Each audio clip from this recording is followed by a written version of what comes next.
Hello, everyone. Tonight, we're not just telling a story. We're embarking on a journey that will take us far, far away from the hustle of your day, beyond the walls of your room, past the clouds in the sky, and into the quiet, starlit dark of space itself. We're going to explore the quiet ancient history of a substance so common you hardly ever notice it, water. It's a substance that has witnessed the birth of stars, the rise of dinosaurs, the fall of empires, and now it sits patiently in the glass on your nightstand. It is an ordinary miracle. Now, before you go and watch, please take a moment to like and subscribe to this video, but only if you truly enjoy what I do. And while you're there, let me know in the comments where in the world you're listening from and what time it is for you right now. I'm always so curious to see where these quiet little stories find their way. Now, find a comfortable spot. Maybe get a blanket. Take a gentle breath in and let it out with a sigh. Settle in, because tonight we're going to trace the story of H2O1 molecule at a time. It's a story so vast and so old that it stretches back before time itself, a story that might just help you drift off to a place of deep, silent contemplation. Welcome to the journey. You are floating now, not in a boat or a lake, but in a space beyond the world you know.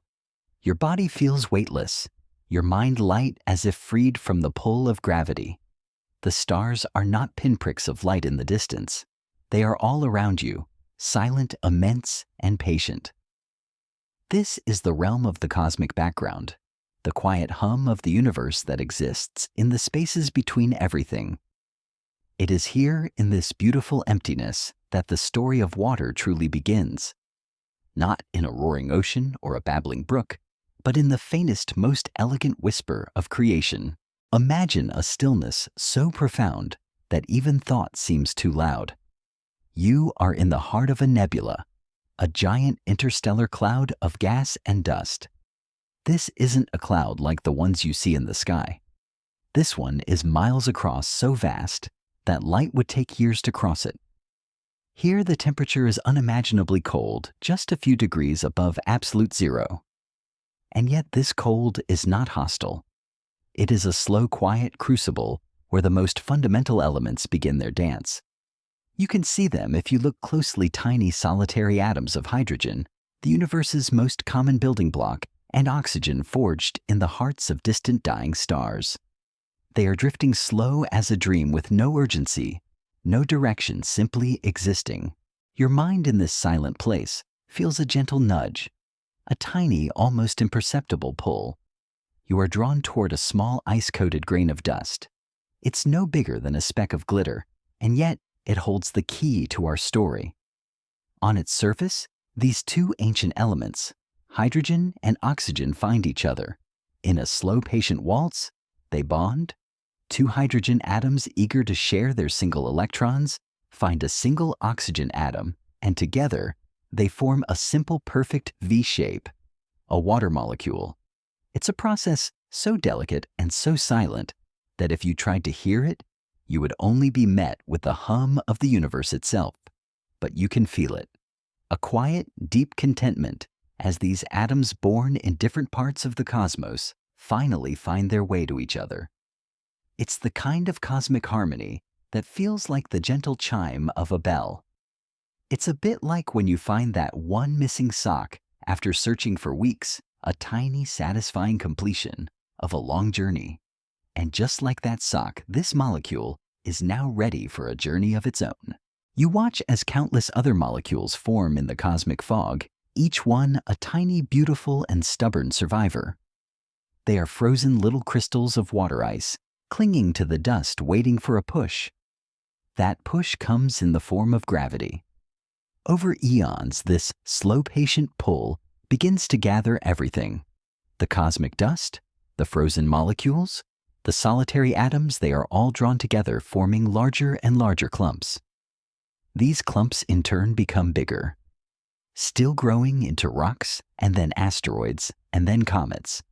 You can feel the slow, inexorable pull of this cosmic construction project. It's the universe building its Lego set, brick by tiny brick, but on a scale so grand, it's almost beyond your comprehension. This process is not a crash or a bang. It is a slow, deliberate gathering, a gentle assembly. You can see the comets now forming from the icy dust grains, each one a snow-covered interstellar snowball. They are beautiful in their quiet stillness, their surfaces glinting with the light of a million distant stars. These comets are like time capsules, carrying within them the most pristine, ancient water that the universe has ever known. They are the water delivery vehicles of the cosmos, set on a course for a destination they don't yet know exists. Now, as you drift further through this cosmic landscape, you feel a gentle warmth. In the distance, a new star is forming its energy and light pushing away the cold. And around it, planets are beginning to take shape. You watch as a planet small and rocky begins to form. It is a fiery, angry place, still molten from its birth. This is our Earth billions of years ago, a place of fire and fury with no atmosphere, no oceans, no signs of the gentle life that will one day thrive there. It's not the kind of place you'd want to visit. You couldn't even stand on it without melting. It's like a cosmic fondue pot, but you are the cheese, and the pot is made of lava.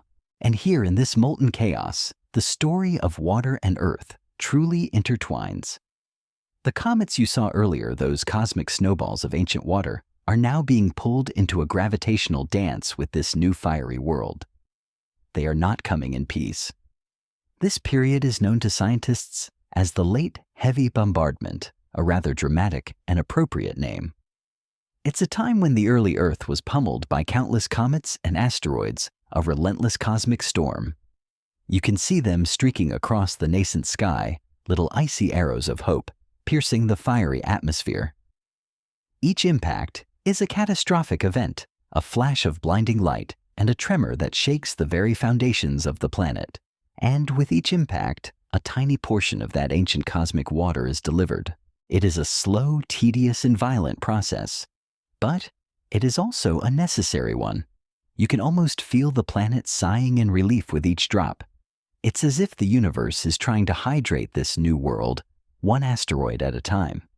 The water released from the comets as steam begins to accumulate in the new atmosphere, thick and hazy. It's a waiting game.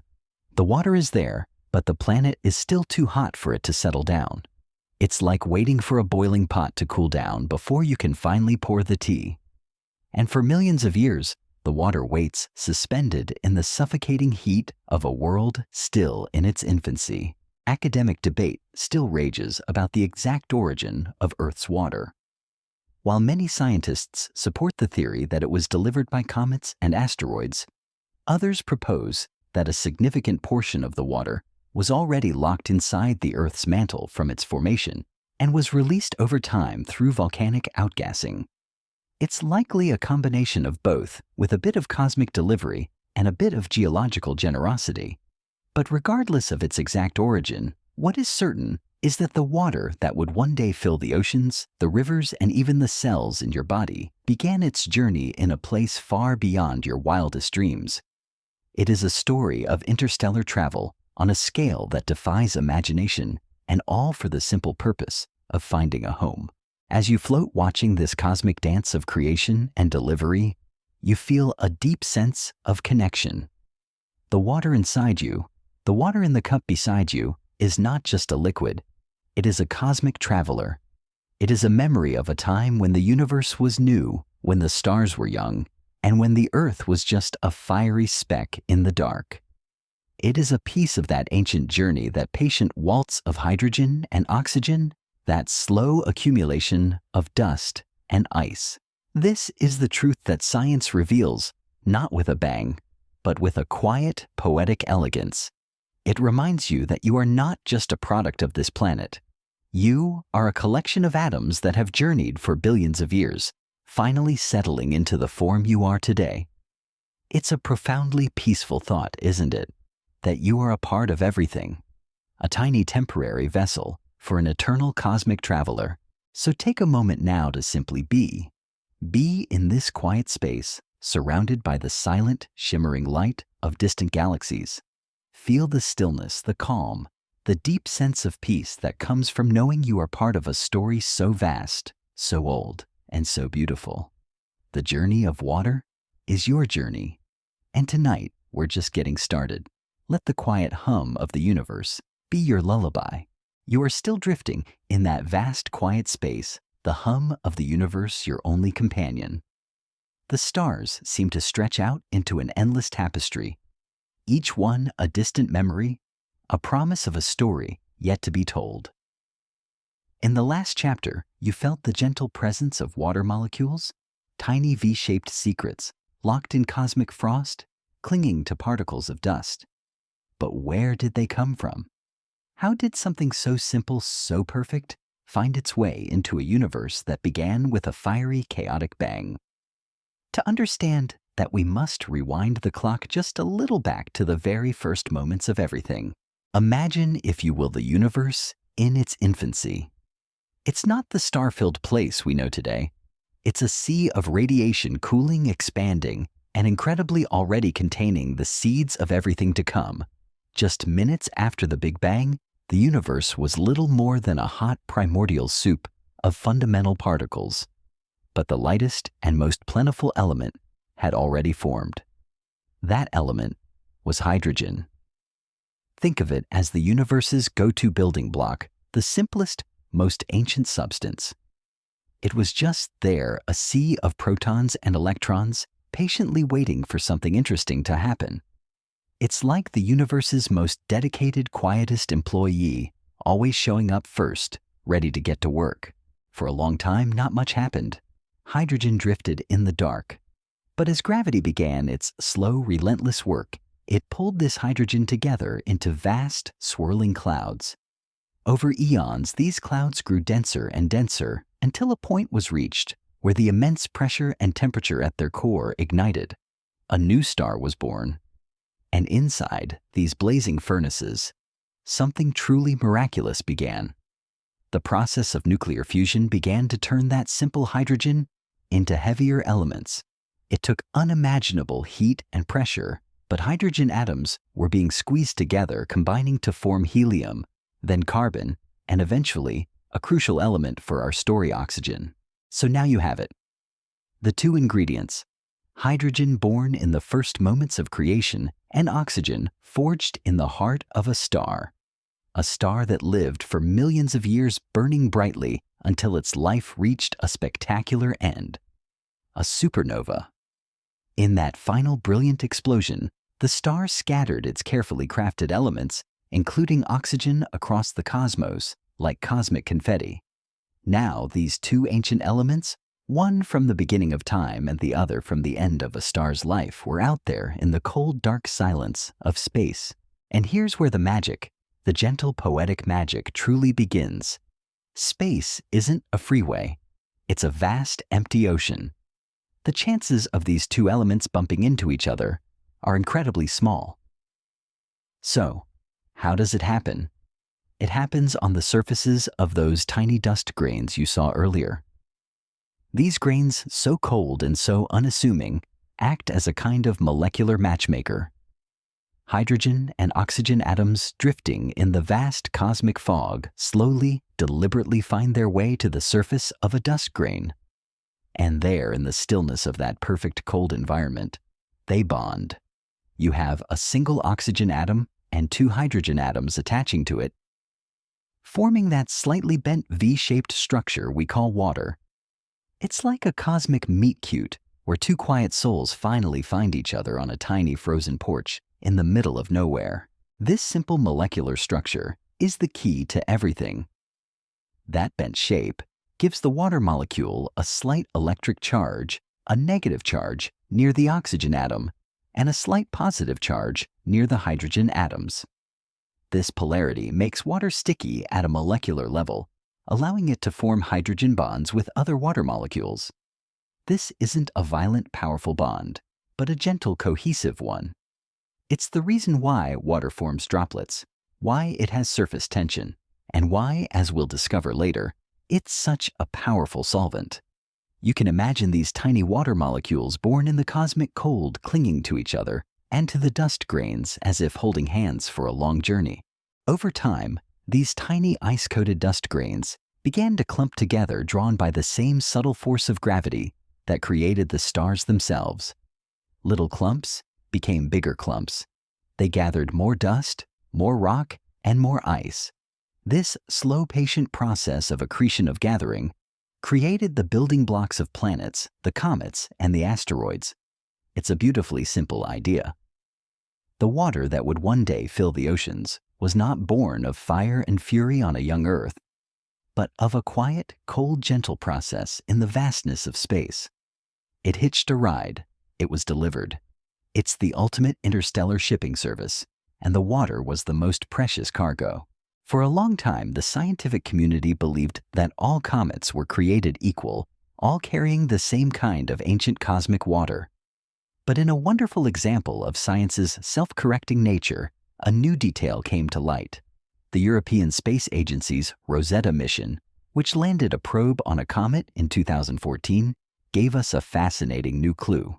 The water on that particular comet, named 67P Churyumov-Gerasimenko, was found to have a different isotopic signature than the water found on Earth. This is a crucial, if subtle, difference. The isotopic signature of water is like a chemical fingerprint determined by the ratio of regular hydrogen protium to a heavier isotope called deuterium. Earth's water has a specific ratio. The water on Comet 67P did not. This led to a huge academic debate.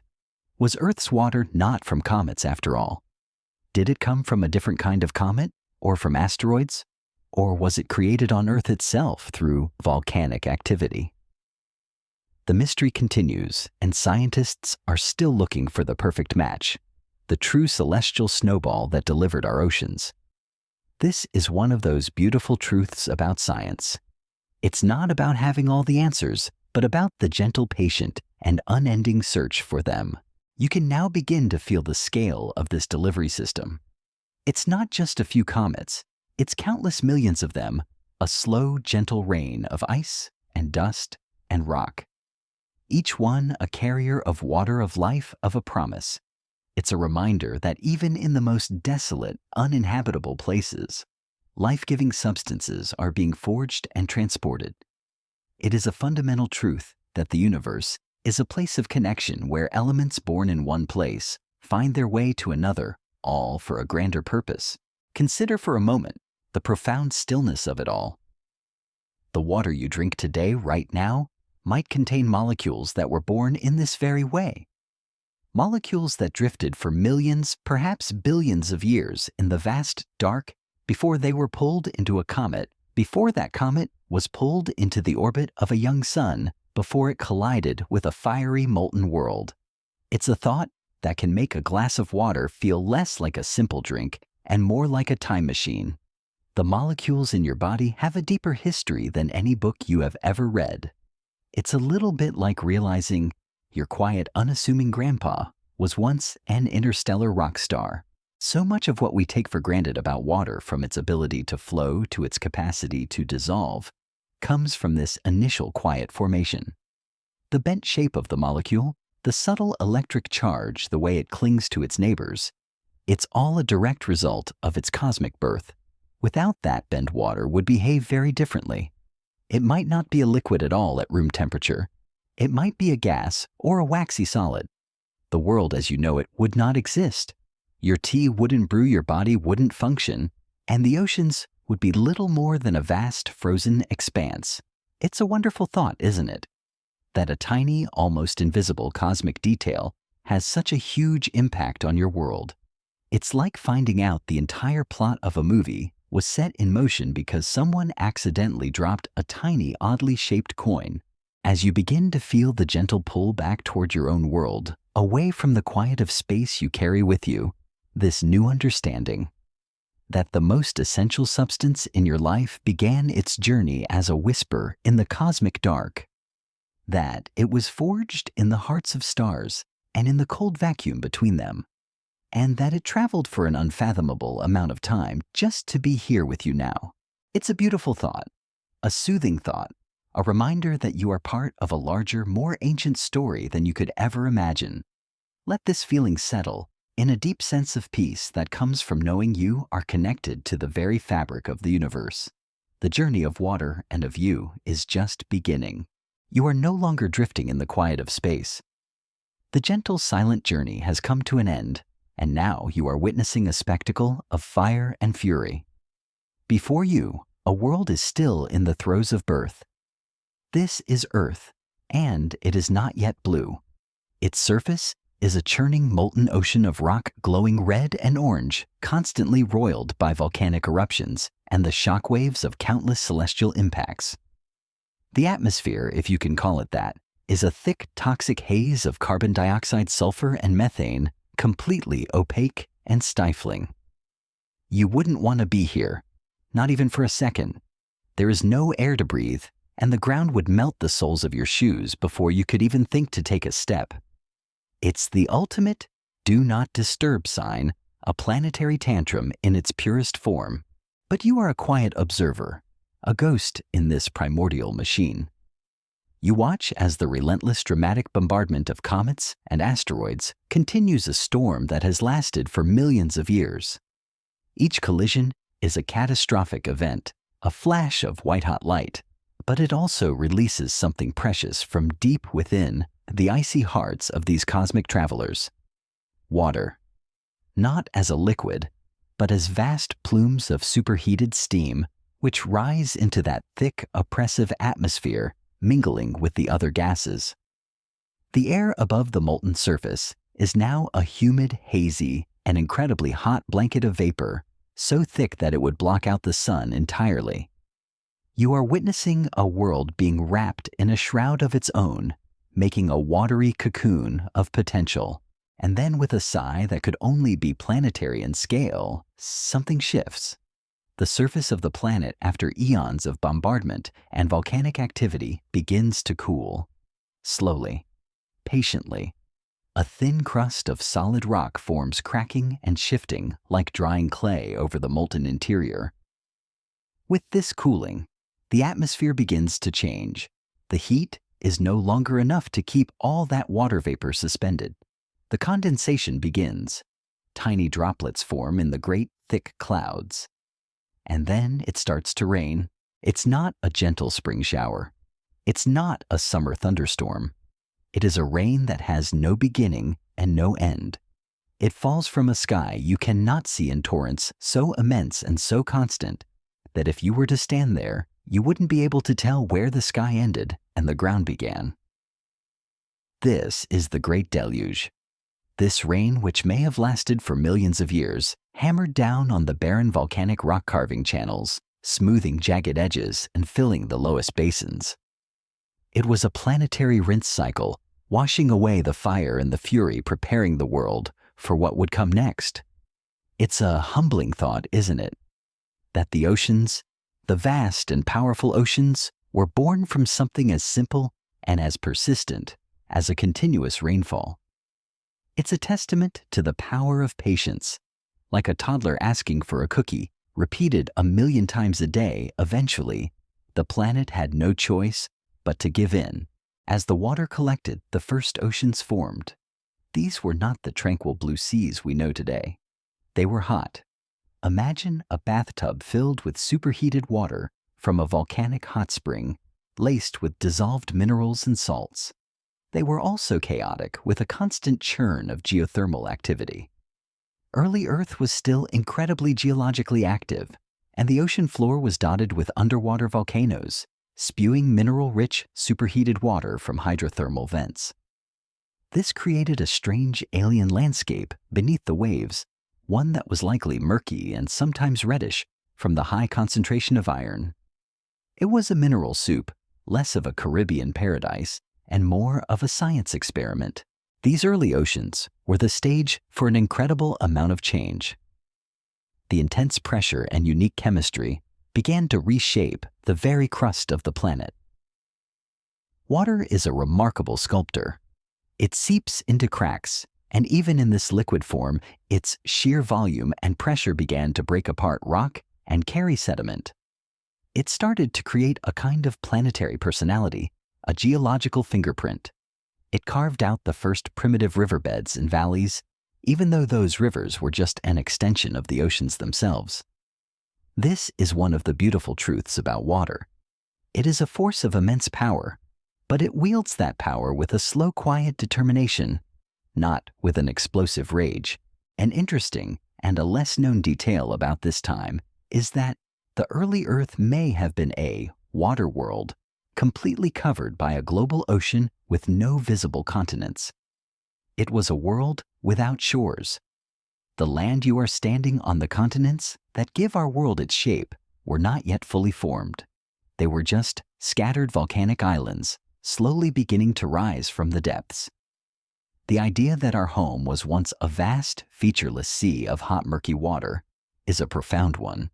It suggests that land, the very ground you walk on, is a relatively new and perhaps even temporary feature of this planet's life. This leads us to a fascinating point of academic debate. While the late heavy bombardment is a widely accepted theory for the origin of Earth's water, some geologists and astronomers argue that a significant portion of our water was released from the mantle, the layer of solid rock beneath the Earth's crust.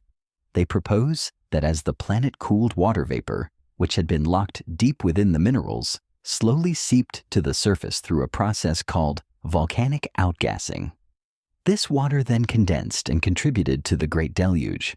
The question of whether our oceans are primarily from a cosmic delivery service or from our planet's own internal geology is one that scientists still puzzle over. It's likely, as with most things in life, that it's a bit of both. Our planet's oceans are a cocktail, a mix of ancient interstellar travelers and homegrown water that waited patiently for billions of years to see the light of day. You can almost feel the difference now as the hot primordial surface finally gives way to a solid crust. The constant raining helps to cool the planet further, stabilizing it and setting the stage for the next great chapter. The atmosphere begins to clear, becoming less toxic, less opaque. Sunlight, for the first time in millions of years, is able to reach the surface of the oceans. It's a moment of profound significance, a moment that changes everything. The stage is being set. The actors are arriving. The play is about to begin. But for now, the world is still just water. A quiet, vast, and deep expanse waiting. And in that waiting, in that silent, watery expanse, a new kind of alchemy is taking place. The water is dissolving minerals, carrying nutrients, and forming a complex chemical stew. It is a slow, patient process, and it is in this strange, chaotic, and beautiful environment that the next great mystery will unfold: the birth of life. Consider the immense power of this moment. The same water that has now cooled a planet, carved its surface, and filled its deepest basins will soon become the very cradle of life. This is water's first great miracle on Earth. It is a testament to its patience, its persistence, and its quiet, profound power. It turned a world of fire into a world of blue, and it did so one single raindrop at a time. It's a reminder that even the most monumental changes in the universe happen in the smallest, most patient ways. Like a dog learning a new trick, it might take a million tries, but eventually they get it, and it's a very big deal. As you begin to feel the gentle pull of your own bed, your own world, let the image of that ancient murky ocean settle into your mind. A world of water. A world of endless possibility. A world that was once nothing but a watery dream. The Great Deluge has ended. The surface of the planet has cooled, and the oceans, vast and boundless, now cover the world.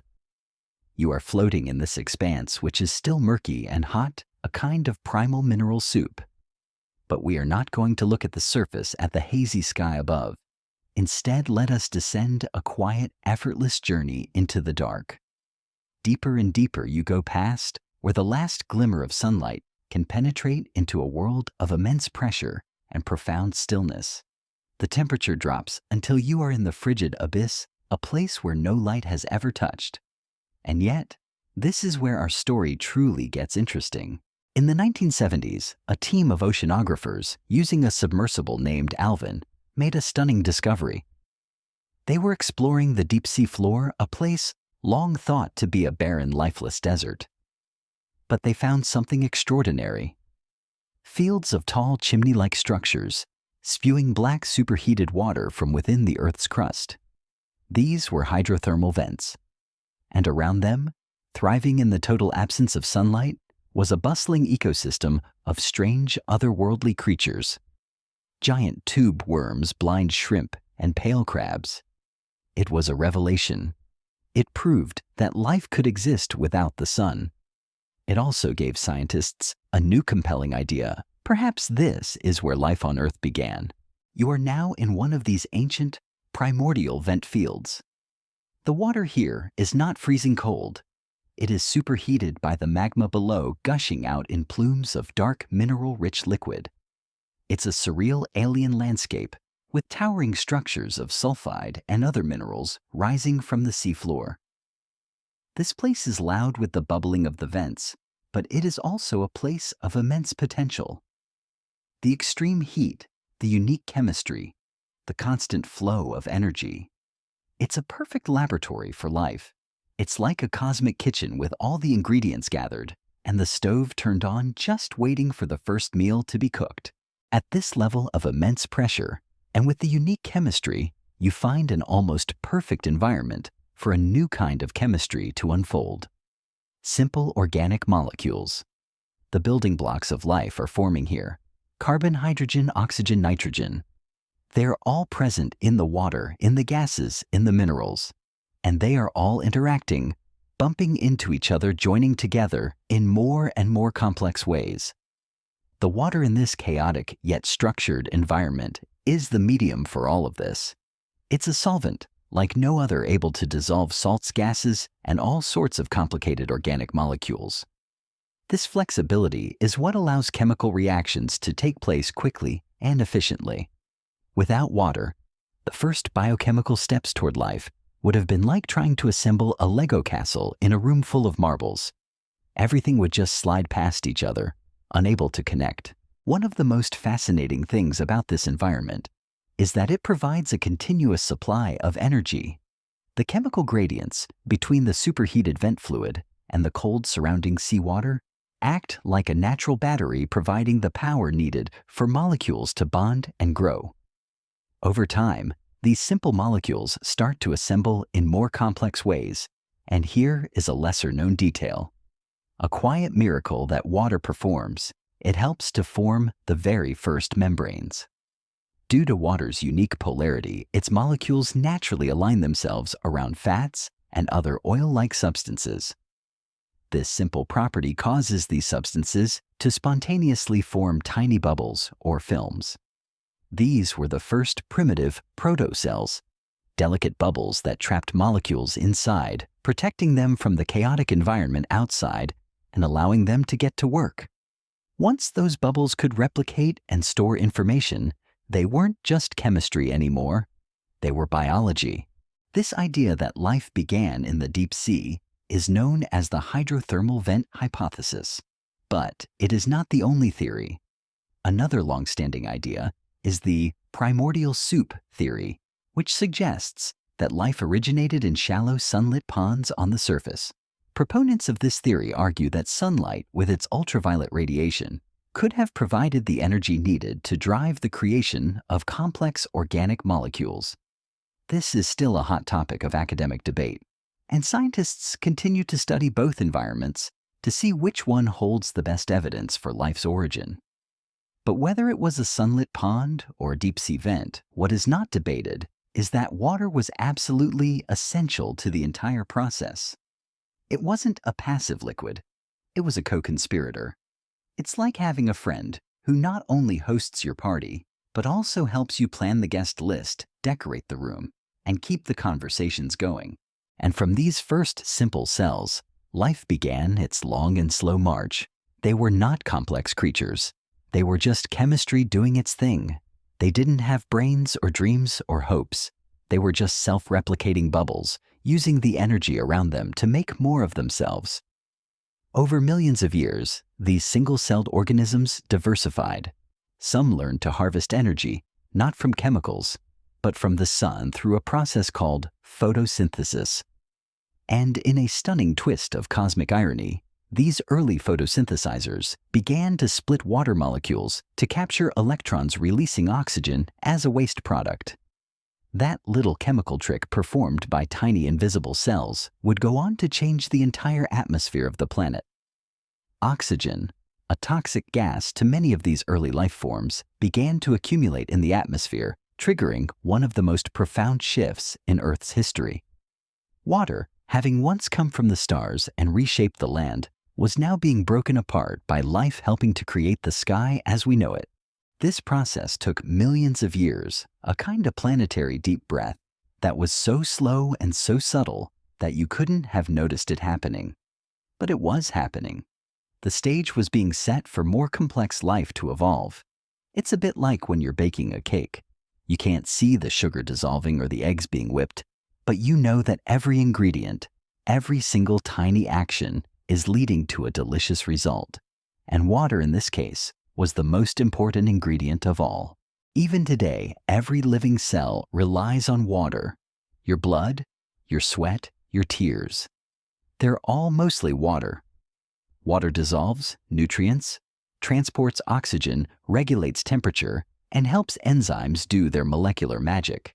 Without it, your proteins wouldn't fold correctly, your DNA wouldn't hold its shape, and your brain wouldn't be able to send its signals. Your body, in its most fundamental sense, is a beautifully complex system of waterworks, a testament to the fact that life is, and always has been, a watery thing. You couldn't go for a single moment without this cosmic fluid. It's the reason you're here listening to this story. You are in every possible way a living, breathing testament to water's quiet power. It's a strange and beautiful thought, isn't it? That you are a puddle of potential, a vessel for an ancient liquid. And so as we begin to leave this dark, mysterious place, take a moment to reflect. Life in its earliest, most fragile form didn't pop out with a splash. It crept in quietly, almost shyly, in a place of immense darkness and pressure. It used water as its cradle, its laboratory, and its shield. And it all began with a simple, self-replicating bubble. It's a reminder that even in the most inhospitable environments, with the right ingredients and a little bit of time, the most beautiful things can grow. Just like a tiny seed waiting for rain, the first stirrings of life are now a quiet hum beneath the waves, a slow, patient process of evolution taking place in the primordial soup. But the story of water is not just a tale of the very small. It is also a story of the very, very large. The water that began its journey in space and helped birth the first cells was also busy at work on a different scale, a geological scale. It was acting as a sculptor, a painter and an architect, slowly and patiently redesigning the face of the planet. And you are here to witness it. Feel the shift in perspective. You are no longer deep in the dark sea. You are high above it on the surface of a cold, rugged land. The planet is now much cooler, and the atmosphere, though still not what you would recognize, is clearer. Here, something truly immense and almost impossibly slow is happening. Water in its solid form is on the move. We are in the heart of an ice age. These are not just winters with a bit of extra snow. These are planetary deep freezes periods when massive sheets of ice glaciers begin to form and stretch across continents. It's a kind of beautiful slow-motion planetary redo. Imagine a block of ice, miles thick, covering much of what is now North America. It is not static. It is a living, breathing, and incredibly powerful river of solid water. You can almost feel its weight, its slow grinding, unstoppable movement. As a glacier moves, it scrapes and carves the landscape beneath it, a process called abrasion. It picks up boulders and rocks, holding them tight, and uses them as sandpaper, etching deep gouges into the bedrock. It is a force of incredible power, a force that reshapes entire continents with a patience that only geology can understand. It is nature's own demolition team, and it works at a pace that is both terrifying and mesmerizing. You can almost hear it if you listen very closely. The quiet groan of the Earth's crust as it gives way to the pressure. This understanding of glaciation is a relatively modern one. For a long time, historians and geologists believed that the valleys and strange rock formations seen across Europe and North America were the result of a great flood, a single catastrophic event that washed across the world.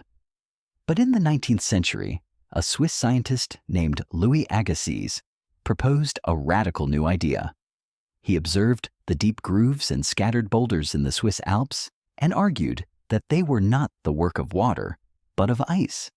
He theorized that massive glaciers had once covered much of the Earth. It was a groundbreaking idea that took decades to be fully accepted, and it completely changed our understanding of the planet's history. The work of these ancient glaciers is everywhere. Take, for instance, the Great Lakes in North America. These 5 immense bodies of fresh water were not always there. They were carved out during the last ice age, a testament to the patient power of a 2-mile-thick wall of moving ice. As the glacier advanced, it scraped away soil and rock, deepening ancient riverbeds and valleys. When it eventually retreated, meltwater filled the newly formed basins, giving us the lakes we know today. It's a quiet, humbling thought that a peaceful canoe ride across Lake Superior is made possible by a force of such unimaginable power and patience. It's like finding out that your favorite cozy armchair was once a fire-breathing dragon. But water doesn't just shape the world in its solid form. As a liquid, it is a persistent, relentless force of erosion. You can see this most beautifully in a place like the Grand Canyon. Stand at the edge and look down. It is not just a big hole in the ground. It is a record of time, a geological diary, with each layer of rock telling a different story. And what carved it all? The Colorado River, a simple river cutting its way through rock for millions of years. It's a slow-motion masterpiece. The water is a sculptor. The river is its chisel, and the rock is its canvas. The river doesn't care about a day or a year or even 1,000 years. It just keeps flowing, carrying tiny grains of sand and silt, which act like a kind of liquid sandpaper, grinding down the rock little by little. Of course, the story of the Grand Canyon is not without its own academic debate. While the Colorado River is undeniably the main force, a lesser-known detail is that some geologists argue that the canyon's history is more complex. They suggest that the river's path was influenced by older pre-existing canyons, and that massive flash floods from ancient lakes may have also played a role in its initial carving. The debate over whether the canyon was a slow, steady work of a single river or the result of a combination of forces is still very much alive. It's a gentle reminder that even the most seemingly simple and well-known geological stories can have deeper, more complex layers hidden within them. Water is also a master of deposition. It doesn't just destroy, it creates. As rivers flow, they carry sediment, silt, and nutrients from one place to another. When the river slows down, it deposits this material, creating fertile floodplains and sprawling deltas. The great fertile plains of the world, where civilizations first blossomed, were often built on the very sediment that water had patiently carried down from distant mountains. It's a beautiful, elegant system. The river takes from the mountains and gives to the valleys, ensuring a continuous cycle of life and renewal. It's a kind of cosmic recycling program, but instead of plastic, it's rocks and soil. And here's a beautiful, lesser-known secret about water and geology. It acts as a lubricant for plate tectonics. The Earth's crust is not a single solid piece. It's a mosaic of shifting tectonic plates.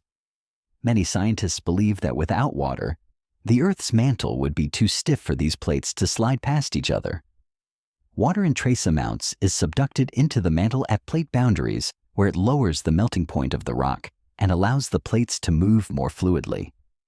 This slow continental shuffle, which gives us everything from mountains to volcanoes, might not be possible without water. It's a testament to the quiet, subtle power of water. Not just as a force on the surface, but as a deep fundamental part of the planet's internal engine. As you feel your thoughts begin to soften and your mind to drift, let these images linger. The massive, slow-moving glaciers patiently carving out lakes and valleys. The relentless river quietly cutting through stone for millions of years. The silent dance of tectonic plates lubricated by the very fluid that makes life possible. Water is a force of incredible power, a force that has shaped and reshaped our world countless times and will continue to do so long after we are gone. It is a patient artist and its canvas is all around you. You have seen water as a cosmic traveler, as a life-giving cradle, and as a patient sculptor of mountains and valleys. But now, we will go on a different kind of journey. A journey not across the vast open surface of the planet, but deep into its silent, hidden interior. We are going to follow a single raindrop as it falls from the sky, not into a river or a lake, but onto the soft, thirsty soil. Imagine that drop, a perfect sphere of ancient molecules sinking down. It doesn't stop. It continues its slow, patient descent, percolating through layers of dirt, gravel, and rock until it disappears from sight entirely. It has entered the secret world of groundwater.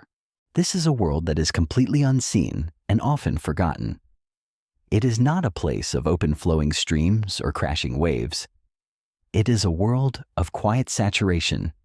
You can imagine the ground beneath you as a giant, incredibly dense sponge. The water moves not in a rush, but in a slow, deliberate trickle, following the pull of gravity through tiny spaces between soil particles and cracks in solid rock. It can take a raindrop days, months, even centuries to make this journey. The pace here is not of a human lifetime, but of a geological one. It's a kind of planetary slow motion, and the water here is as patient as the Earth itself. As the water seeps down, it collects in vast hidden reservoirs known as aquifers. These aren't big, empty underground caves filled with water as many people imagine.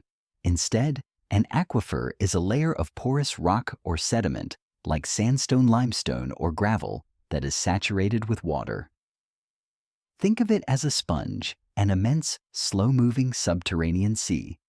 Some of these aquifers are absolutely colossal, stretching for thousands of square miles and holding more water than all the world's surface lakes and rivers combined.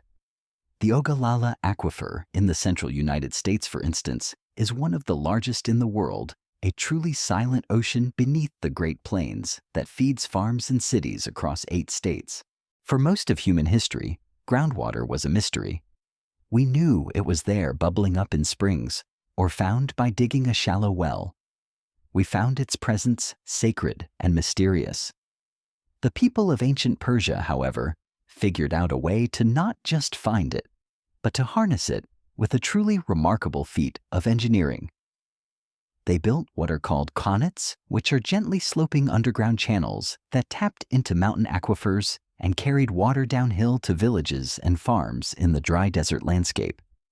These incredible tunnels were dug by hand and could extend for miles beneath the Earth's surface. They were cool-shaded and so efficient that they allowed entire cities to blossom in places where nature said they shouldn't. It's a beautiful example of human ingenuity working in harmony with water's quiet, hidden ways. It's a bit like a team of ants deciding to build an underground highway system just to get to the sugar bowl, a stunningly ambitious and precise undertaking. Groundwater is also a source of what is called fossil water. This is a fascinating and lesser-known detail about the world beneath your feet. Some of the water found in the deepest aquifers is thousands or even millions of years old. It seeped into the ground during a wetter, rainier era of Earth's history, perhaps during an ancient ice age, and has been locked away ever since. This fossil water is a non-renewable resource like oil or coal. Once it's pumped out, it's gone. This is a very real problem in many parts of the world. While the water on the surface participates in a continuous cycle of evaporation and rain, this ancient water is a finite and fragile legacy from the deep past. And this brings us to a significant and ongoing academic debate: the sustainability of groundwater. For centuries, we have treated aquifers as an endless supply, a magic tap we can turn on whenever we need it. But as the global population has grown, and as agriculture and industry have become more intensive, we have started to pump groundwater out far faster than it can be replenished. This is called groundwater depletion, and it is a silent, invisible crisis in many parts of the world. From India to California, scientists, hydrologists, and policymakers are now locked in a debate about how to manage this resource. Do we regulate its use? Do we let prices rise? Or do we continue to pump until the wells run dry? The choice is not easy, but the consequence of inaction is clear. The loss of a vital resource that has sustained us for generations.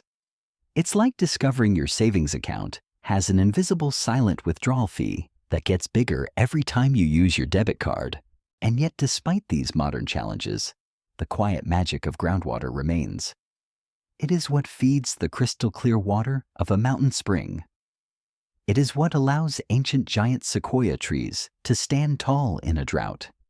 It is the lifeblood of some of the most arid and seemingly lifeless ecosystems on the planet. It is a slow, patient, and quiet force working behind the scenes, providing a continuous supply of water where there is no visible source. It is the hidden heart of the planet, beating a slow, steady, and life-giving rhythm. So as you lay here contemplating this hidden world, remember that you are floating on a subterranean sea, a sea of ancient water, patient and persistent, that holds secrets that span back to the beginning of time. This water has traveled through rock and soil. It has witnessed the slow passage of geological eras, and now it sits silently, ready to rise again to join a new river or to feed a new tree. It is a humble, quiet, and deeply profound part of our world. You have now journeyed from the vastness of space to the fiery birth of our planet, to the quiet, hidden seas beneath the ground. But for most of its story, water existed without a single witness to its patient work. It flowed and sculpted it, froze and melted, all in a silent, cosmic ballet. But then a new character appeared on the scene. A peculiar creature that stood upright, made tools, and began to think about the stars. And for the first time, water's story became deeply, profoundly intertwined with our own. This chapter belongs to you, to us, the humans. From the very beginning, water determined where we could thrive. Our early ancestors didn't choose their homes at random. They followed the water. Rivers, lakes, and springs were magnets for early hominids, offering not just drinking water, but also food-fertile land and a natural highway. The patterns of early human migration out of Africa often followed coastlines where food was abundant and fresh water was within reach. It's a fundamental truth of our history that where there was water, there was life. You could say that water was humanity's first real estate agent, and it was always pushing for a waterfront property. As humans transitioned from nomadic hunter-gatherers to settled communities, water's role became even more central. The earliest villages became towns, and the towns became cities, almost always built around a reliable source of fresh water. The Nile, the Tigris, the Euphrates, the Indus, the Yellow River. These rivers weren't just geographic features. They were the cradles of civilization. In places like ancient Mesopotamia, people realized that if they could control the river's flow, they could control their food supply.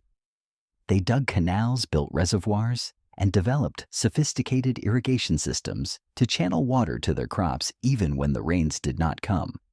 This was a true historical fact and a monumental achievement that transformed human society. It led to agricultural surpluses, which meant not everyone had to spend all day hunting or gathering. This freed up time for other pursuits like building temples, writing poetry, or inventing taxes. Civilization, in other words, began to bloom around puddles, pools, and ditches. And because water was so vital, it became more than just a resource. It became sacred. Nearly every ancient culture saw water as a divine force. In ancient Egypt, the Nile was revered as the artery of life, and its annual, astonishingly predictable flooding gave rise to a calendar system and a belief that the gods were benevolent. In many cultures, myths and origin stories began with water, primordial oceans, from which the world emerged. The Epic of Gilgamesh, one of humanity's oldest known stories, includes a flood narrative that is eerily similar to others found around the world. It seems that, wherever humans lived, water was both a gift and a warning, a force that could give life and take it away with a sudden catastrophic deluge. Control over water often meant control over people. In some of these early societies, the person or group that managed the irrigation systems, the priests, the kings, the emperors, held immense power. This has led to a major and long-standing academic debate among historians and political scientists. The theory of hydraulic despotism, famously proposed by Karl Wittfogel, suggests that large-scale irrigation projects required a centralized, bureaucratic, and ultimately authoritarian state to manage them. The argument is that the control of water led to the control of power, and thus to the rise of what we call despotic societies. While modern historians still debate the extent of this link, it is undeniable that the management of water was and still is deeply tied to politics, economics, and social structure. It's like the person who controls the office coffee machine. They hold a special unspoken kind of power over the collective. But even with all this focus on control and power, water remained a source of communal joy and spiritual connection. In the ancient Indus Valley, the cities of Mohenjo-Daro and Harappa developed elaborate city planning with advanced drainage systems and public bathing facilities. This is a lesser-known detail about ancient urban life. The Great Bath in Mohenjo-Daro, a large public pool surrounded by brick colonnades, may have been used for ritual purification or simply for keeping cool on a hot day. The fact that an entire city would dedicate so much of its resources to building a communal place for water shows that humans weren't just content to drink it. They wanted to live with it, to experience it, and to use it as a place of gathering and ceremony. Water also became a crucial part of human language and thought. We compare the flow of time to the flow of a river. We say emotions well up inside us. We tell people to go with the flow. Our metaphors are deeply hydrated, a quiet testament to the fact that water's presence in our lives is not just physical, but also emotional and spiritual. It's a beautiful thought, isn't it? That we are made of water and that our language is too. It's like a fish, discovering that its words are just tiny bubbly echoes of the sea. And as societies grew, so did the need for more complex water systems. You couldn't have a bustling city without fresh water and a way to remove waste. This spurred on the development of some of humanity's first sanitation systems. The people of ancient Crete built stone aqueducts and indoor plumbing. The people of the Indus Valley had public sewers and private bathrooms, long before most of Europe knew what a toilet was. Where there was water management, there was usually health order and a certain sense of calm. Even when it was a source of conflict, water brought people together. The Nile connected distant Egyptian settlements. The Tigris and Euphrates linked the cities of Sumer and Akkad, and later the Mediterranean would become a superhighway of cultural exchange. Trade people and ideas flowed across the seas, with water acting as the invisible thread tying together Greeks, Phoenicians, Egyptians, and Romans. The story of water and humanity is a story of reverence and ingenuity, of conflict and cooperation. We built our homes beside it, we passed down stories about it, and we learned generation after generation that where there is water, there is life. And while we could channel its power for our benefit, we were never fully in charge. When the floods came, or the wells ran dry, we were reminded that we were never the masters of this incredible force, but merely its humble guests. You have now seen how water shaped the earliest human societies. But a civilization would later come along that didn't just live beside water, it bent it to its will. It channeled it, diverted it, and stored it with an obsession that would impress even the most determined beaver. This was the story of the Romans, and in their hands, water truly entered its architectural phase. They didn't see water as just a resource. They saw it as a medium for power, health, and a particular kind of public luxury. The most iconic symbol of Roman ingenuity with water is the aqueduct. At first glance, they look like a series of magnificent stone arches marching across the landscape, but they are a triumph of physics and patient observation. The aqueducts were built to do one thing: to bring water from distant clean sources, sometimes as far as 60 miles away, directly into the heart of the city. The principle was beautifully simple gravity, but the execution was incredibly complex. The engineers had to calculate and maintain a very precise, gentle, and continuous downhill slope. The slope was so slight, so meticulously planned, that the water could flow for miles from the high springs in the hills to the reservoirs in the cities without the need for pumps. It was a kind of planetary plumbing system, built not in a day, but in a lifetime. The Romans had 11 major aqueducts supplying their capital city. The oldest, the Aqua Appia, was built in 312 BC and was almost entirely underground, a testament to their early skill. The later ones, like the Aqua Claudia, had those magnificent soaring arches that still stand today, a quiet testament to a civilization that understood just how vital water was. These aqueducts could deliver millions of gallons of water daily, a volume so immense it's hard to imagine. It was a level of public service that would have been unthinkable in any other city of that era. It's a little bit like the difference between a bucket and an endless river of cool, fresh liquid delivered right to your front door. But the real magic happened when the water arrived in the city. Once the water reached the city's main reservoir, it was distributed with remarkable efficiency. From there, it flowed through a vast network of smaller pipes. And here is where we encounter a famous, if somewhat unsettling, detail. Many of these pipes were made of lead. The Latin word for lead, plumbum, is where we get our word plumbing. The Romans loved lead. It was soft, easy to work with, and could be molded into complex shapes. They used it for everything from roofing to water pipes. This has led to a major academic debate among historians and scientists: did lead poisoning contribute to the decline of the Roman Empire? While there's no definitive answer, the effects of lead poisoning are cumulative and often subtle. It is a fascinating and often debated question.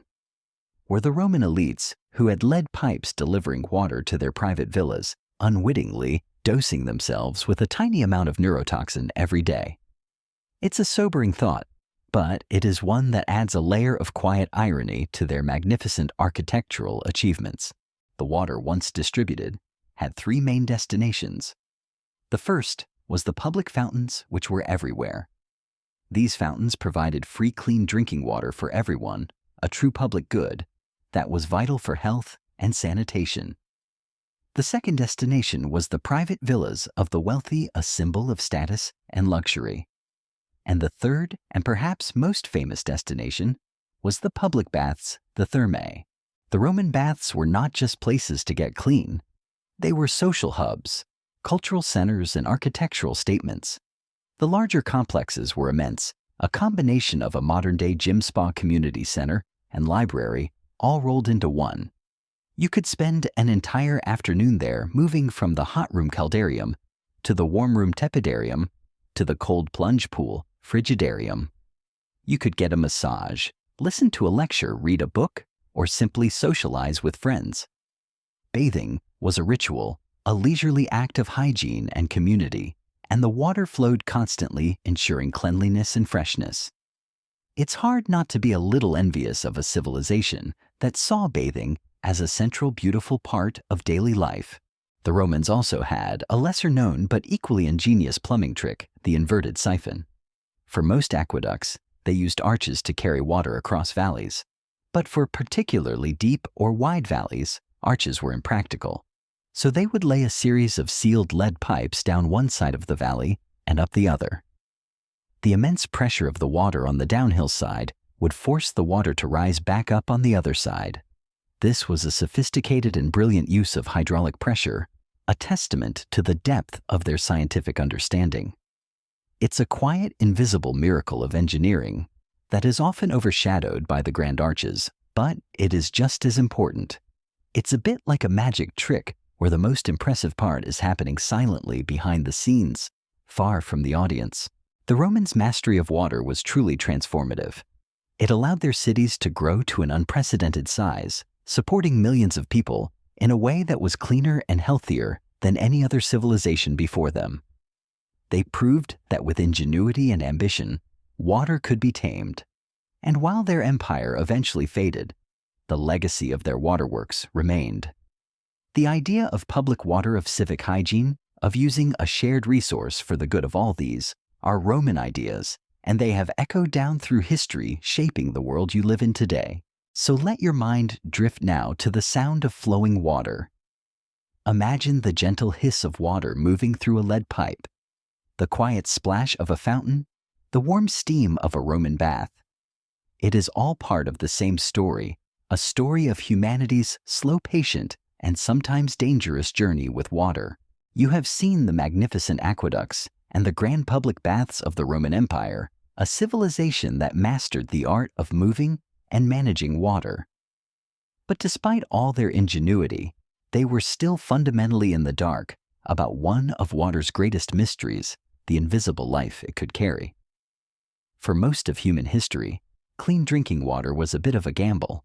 You could scoop up a crystal-clear cup from a babbling brook and feel like you were living your best pastoral life, only to find yourself regretting every sip a few hours later. The concept of clean water, at least by modern standards, is a relatively new idea. For thousands of years, people often drank whatever was wet and hoped for the best. To be fair, you can't really blame them. Bacteria are microscopic, and they don't come with warning signs. If the water looked clean and tasted fine, people assumed it was safe.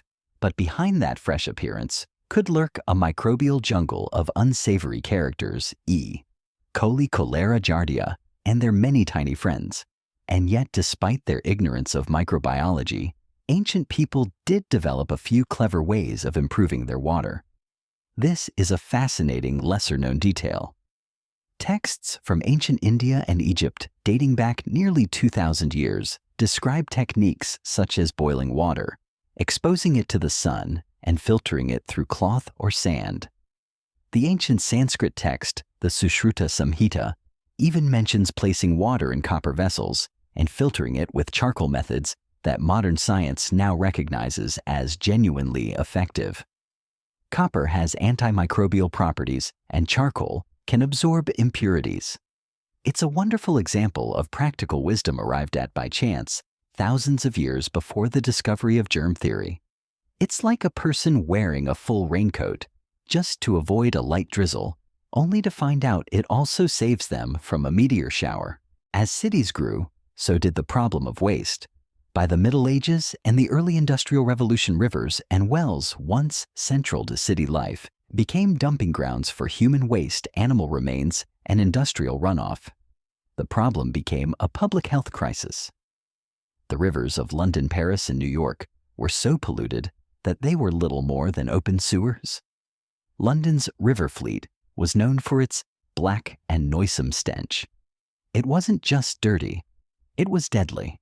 Faced with undrinkable water, many Europeans turned to a somewhat boozy solution: beer and wine. These beverages, especially when diluted, were considered safer than water because the alcohol content and the boiling during the brewing process helped kill off pathogens. Monasteries became centers of brewing, and even children drank what was called small beer, a weak, low-alcohol version designed to hydrate without the hangover. It's a sobering thought that for a significant part of history, beer was simply a safer choice for daily hydration than water.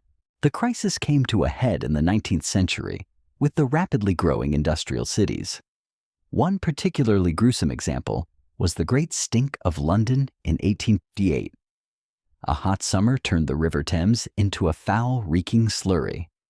The smell was so overpowering that it halted parliamentary sessions, and lawmakers had to soak curtains in lime and vinegar just to breathe.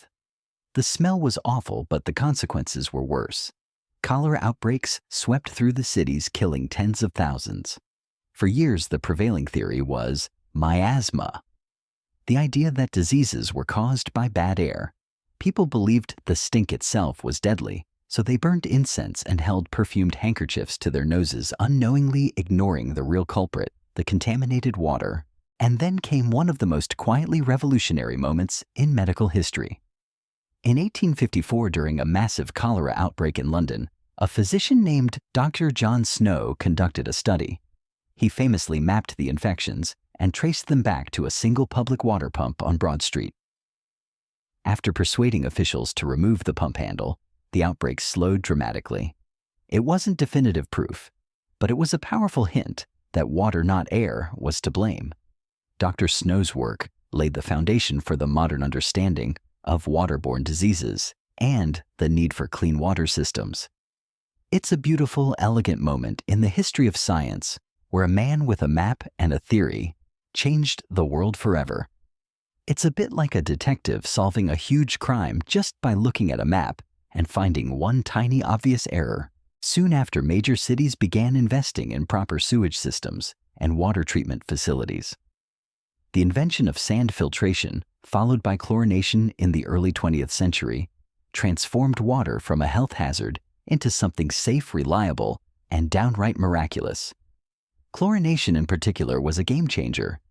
By adding tiny amounts of chlorine to water supplies, municipalities could kill off most harmful bacteria and viruses. It was cheap, effective, and scalable.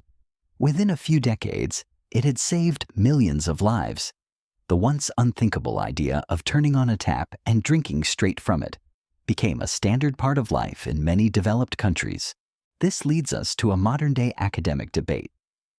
While the use of chlorine is widely accepted, the addition of other chemicals to our water supply, such as fluoride, has been a topic of contention for decades. The practice, which began in the mid-20th century, is widely endorsed by dental and public health organizations as a safe and effective way to prevent tooth decay. However, some groups still question its long-term health effects and argue that it is a form of mass medication. This ongoing debate is a gentle reminder that even in our modern world, we are still grappling with the complexities of water management and its profound impact on our lives. So the next time you hold a glass of water in your hand, pause for just a second. That water, clear, cold, and safe, didn't get there by accident. It's the product of generations of ingenuity, from copper pots and boiling fires to underground pipes and UV rays. It is the result of a quiet revolution, a victory of science over ignorance, and a testament to humanity's long and sometimes painful quest for purity. It's a miracle that flows so quietly in the background that we often forget it's even there. You have journeyed through the story of water from the cold cosmic origins to the quiet triumph of the modern tap. But water's story, like its flow, never truly ends. It continues to be written, and in recent years, a new chapter has begun. This is a story no longer just about its ancient past, but about its fragile present and its uncertain future. It is a story of a once assumed abundance, now showing signs of strain. Earth may be called the blue planet, but as you know, only a tiny fraction of its water is easily accessible fresh water. The global population is growing, and with it, our thirst. Agriculture is by far the largest consumer, using roughly 70% of all freshwater withdrawals worldwide. This is a fundamental truth of modern life. It means that the water in your coffee, your bread, and your favorite t-shirt all had a long journey before they ever reached you. And in many parts of the world, freshwater sources are being depleted faster than they can be replenished. This has led to environmental tragedies on a scale that defies imagination. Consider for a moment the Aral Sea. Once the fourth largest lake in the world, it has now shrunk to a fraction of its former size. This is a true historical fact and a sobering example of human hubris. In the 1960s, Soviet engineers diverted the rivers that fed the sea for large-scale irrigation projects. The sea, which had taken millions of years to fill, began to evaporate. The once bustling fishing towns on its shores are now miles from the water's edge, their ships stranded in a vast, salty desert. The dust from the exposed seabed, now laced with pesticides and fertilizers, is carried by the wind for hundreds of miles. It is a stark, silent reminder that our relationship with water is a delicate balance, and when we tip it, the consequences can be catastrophic. But this is not a story of despair. It is a story of challenge and ingenuity. As the old ways become unsustainable, new solutions are emerging. One promising technology is desalination, the process of removing salt from seawater.